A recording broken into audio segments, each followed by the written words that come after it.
This is a test of the National Emergency Alert System. This system was developed by broadcast and cable operators in voluntary cooperation with the Federal Emergency Management Agency, the Federal Communications Commission, and local authorities to keep you informed in the event of an emergency. If this had been an actual emergency, an official message would have followed the tone alert you heard at the start of this message. A similar wireless emergency alert test message has been sent out to all cell phones in the nation.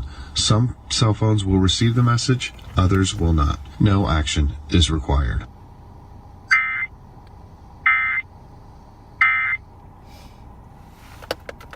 The Southwest today, 10 million